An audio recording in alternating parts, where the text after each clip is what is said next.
All right, I haven't done this in so long, but I'm back on YouTube. We'll see if I stay this time. Today's video is not going to be like very exciting, like one of those beauty makeup hauls, anything like I used to do. Today's video is going to be informative. I just wanted to talk to you guys about something that I went through very recently that has changed my life for the better, and I'm so happy I did it, and that is jaw surgery. So recently I had jaw surgery about 2 weeks ago, and I do just want to tell you guys like my experience, the healing process, go over some like frequently asked questions because a lot of people have been asking me questions about it. I also wanted to make this video because in the weeks leading up to my surgery, I was really scared, didn't really know what to expect, and I watched a lot of like vlogs and recovery videos and stuff like that. It'd be so super if I could just like be centered. So I would watch like a ton of recovery vlogs and stuff like that so I could like kind of know what to expect. So I'm just going to share my experience with you guys so that if anyone's ever in the same boat that I was, this is what you can kind of expect. Obviously, disclaimer, everyone's different. Even I healed really differently than the videos I watched. And if you are going to have jaw surgery, you're going to heal differently than I did. You're going to heal differently than other people on YouTube did. You're going to heal differently than everyone. Everyone is so different. This is my experience. This is what I went through. Enjoy. So just to preface this video, I have all my little notes, so if I'm looking down, that is why. The procedure I had done is called a maxillary osteotomy, and that just means it's surgery to the top jaw. Typically, it's really common to get surgery to both jaws, and initially that was the plan for me, was to get surgery to both jaws, but once we realized that it was really just my top jaw that was too far back, it became a single jaw surgery very quickly. I was also a very extreme case. I've been having orthodontic work done since I was 8, and I'm 22 now. So that's 14 years of orthodontic work in order to get us to a spot where I could have the surgery. Mind you, I probably could have had the surgery a few years ago, but COVID hit and the ORs were backed up, so I wasn't able to. Another thing that slowed the process down, because I was such an exceptional case, was that I needed a very skilled surgeon. I was originally dealing with a group of surgeons, and they just realized they couldn't handle my case. They weren't experienced enough to pass me off to someone else, and it was smooth sailing from there on out. My understanding of it is that normally when you have upper jaw surgery, to bring it forward, they just go in there, move everything forward, that's it. For me, what I was told was that the procedure required them to cut my upper jaw into 3 pieces, which is like how it forms when you're in utero. So basically just going back to like that original stage, resetting everything, plating it all together, screwing it all together, moving it forward, and then that was how they did it. So the upper jaw surgery was very necessary to correct my bite. I had a really, really bad underbite. I'll put a picture up. It was really, really bad.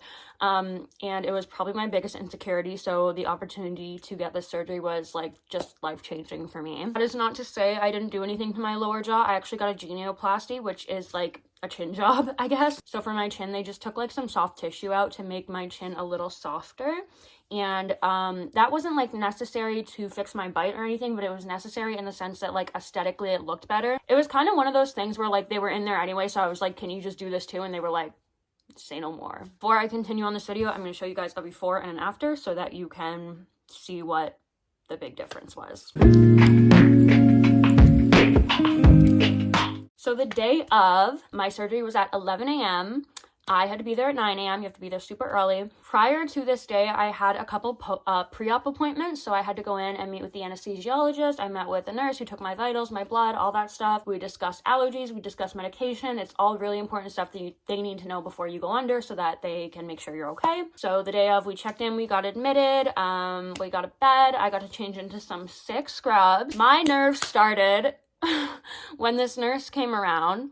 And he was like, I'm going to put your IV in. And I was like, awesome. I'm going to kill myself. I hate needles, you guys, like, which is really saying something because I have like tattoos, but that's different. Like, I hate needles. I hate blood. I hate it all. I also have a congenital heart condition. So I needed an arterial line as well. And that just kind of made me a little squeamish, just knowing like what that was and that it was going into my artery. Did not like that at all, so that was fun. That was the first time I cried that day. There were many more. You can still kind of see my bruise from the IV and the arterial line. There's one up here as well. But that's just like, yeah, it's still there. It was really, really dark a couple days after the surgery, but it's starting to go away. My surgery ended up being a little bit late, so we waited around a few hours, and then eventually I got to go in. This experience was really jarring for me because I've never had surgery in the hospital before. The only time I've ever been under general anesthesia was to get my wisdom teeth out, and they just did that in the oral surgeon's office. So I had never seen like an OR. I had never seen like the restricted area of the hospital or anything like that. I walked into the OR and I saw the operating table and all the lights and the doctors, and I bawled my eyes out. I could not keep it together. I was so afraid. I made the anesthetist Pinky promised me that I was gonna wake up because I was so scared I wasn't gonna wake up. It's a major surgery. It's gonna disrupt your life for a few months to years, so it's normal to be scared. If you're scared, that's totally fine. I feel like most people are. Something I get asked a lot was, where are your scars? Orthognathic surgery or jaw surgery is done internally, so they do all the cuts, all the incisions inside your mouth so that you don't scar on the outside. So I had stitches in my mouth.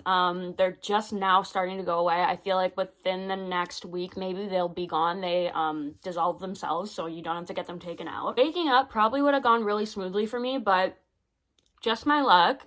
Well, I was under anesthesia. I guess like the doctor said maybe I got fluid or blood or something, a drop in my eye, and it caused an abrasion, which I ended up having for maybe 2 weeks before my vision kind of went back to normal. But it was a good few days. I couldn't open my eye. I couldn't see anything. It stung. It was watery. It was welling. It was itchy. Like, it was just horrendous. That was probably the least pleasant part about all of it. Like, the hospital stay, the first few days, everything was that I couldn't see, and that was really, really frustrating for me.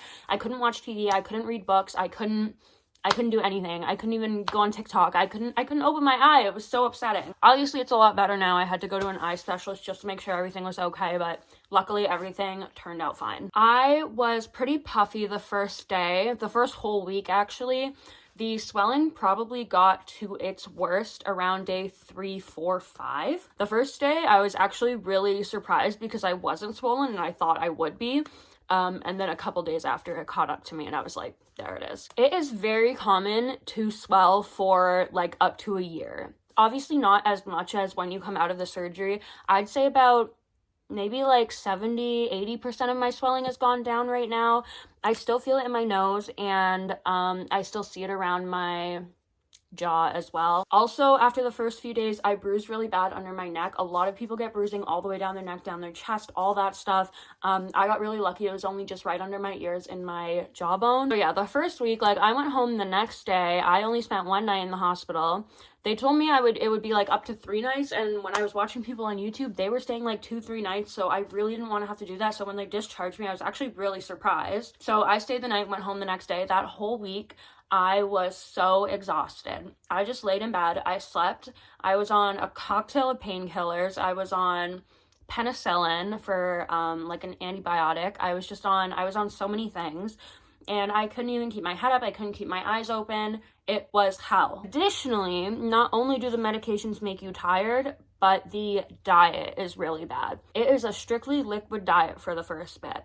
So that means not pureed, not non-chew, liquid. My diet consisted of ginger ale, apple juice, and soup broth. And not even like, oh, you're gonna have chicken noodle soup. No, you can't eat the noodles. You can have the liquid. That's it. So that was really frustrating because I just felt like I couldn't even get my energy levels up, and I'm a very active person normally. So for me to not be able to go about my life and like do things was really, really frustrating for me. The upside was my friends sent me flowers. My friends called me, FaceTimed me, checked in with me. Everyone wanted to know how I was doing, which made me feel very loved and validated. So I am currently in week 2 of healing, or I'm going into week 3. I had my 1-week appointment after the week was up, went back to the surgeon. He basically told me everything looked good. I was using the antibacterial mouthwash they gave me, and I'd started brushing my teeth again. So he said, looks good. Oral hygiene is so important. So he was like, everything's good.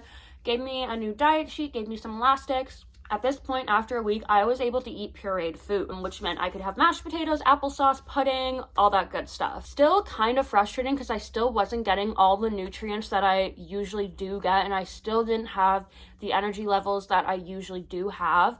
But I do have an appointment a week from today, so hopefully he tells me I can start eating like at least soft foods or something and be able to chew things and get my strength back. Pain is something a lot of people have asked me about. I don't think I was in a lot of pain. The most pain I feel is in my chin, and it's more of like a numb, tingling pain than like real pain. Like it's more discomfort that you're in than pain. I didn't really feel pain.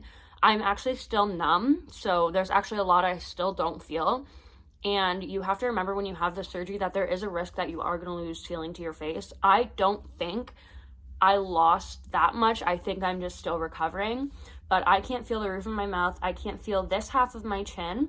I can't feel down my cheekbones, and I can't feel the corners of my nostrils, but everything else I can pretty much feel. It's a little weird to put like makeup on and moisturizer on and wash my face and stuff because it still feels like kind of puffy, and I feel like I'm gonna do damage to it. So just like remember to be gentle with yourself. Like it's not a race, you're gonna heal, you're gonna be fine. This past week has also been really good because I was actually able to get out and about and do things again. My eye healed, so that was good. Even yesterday, me and my parents went to the mall, we went to test drive some cars. I was able to spend the day walking around and I wasn't really that tired. I wasn't super exhausted. I made it through the day. The most frustrating thing about going to the mall was that I couldn't eat anything in the food court.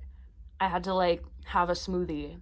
And it was a $9 smoothie. I was like, what is this? But anyway, yeah, so week 2, you can do things, you can eat mashed potatoes, and you're still a little numb. Biggest takeaways. Going forward, I am expecting big things. Like I said, my next appointment is in a week. That'll be the 3-week mark. Usually healing for these things takes about 6 to 8 weeks minimum. So after the 6-week mark, I can go back to my orthodontist. I still have braces on, as you can see. But hopefully those are coming off soon. I actually told her I wanted them off before the summer, and she said they'll be off way before then. So that's really amazing for me because I have had braces since I was 16. It's like my teeth have always been my biggest insecurity, so this one step made me so much more confident, and once I get my braces off, I just know I'm going to be beaming ear to ear every day. I'm hoping when I go back for my appointment a week today, he tells me I can do soft chew so that I can have things like craft dinner and stuff like that, because then at least I can have meals, like full meals, and not just like a little plate of mashed potatoes or like a bowl of soup broth. And I work a very physically demanding job. I'm a server, so I'm always running around talking to people, smiling, laughing, all that stuff. So it's really, really hard for me to feel confident in going back to work. I'm at a point where I don't even want to hang out with friends, really. I still can't really open my mouth fully. Like, that's as far as I can go. Like, that's as far as I can open my mouth. So eating is still out of the question. Laughing really loud and really hard and smiling a lot is out of the question. So it's still not a fun time, but I'm expecting big changes in the coming weeks, and then hopefully I'll be able to go back to being more social and be able to hit the gym again and stuff like that. But yeah, I'm thinking around the 8-week mark, I'm gonna go back to work, hopefully. I'm missing my friends a lot. I usually live in London, but obviously couldn't take care of myself after my surgery, so I am living in the GTA with my parents right now. My mom's been a super sweet gem, and she makes me mashed potatoes every day and smoothies, and she makes me milkshakes for dinner, and it's just been really nice to be able to hang out with her. Obviously, the circumstances aren't ideal, but we gotta take what we can get. So if you are considering having orthodontic surgery, or it's booked and you're nervous or anything like that, just let me know in the comments if you have any questions. I'm totally open and willing to talk about it, answer any questions you guys have. I know it can be very, very nerve-wracking, but I made it through, so you'll be able to make it through. I have a couple little hauls and stuff coming for you guys, so if you want to stay up to date on those things, hit subscribe, and I'll see you next time. Bye!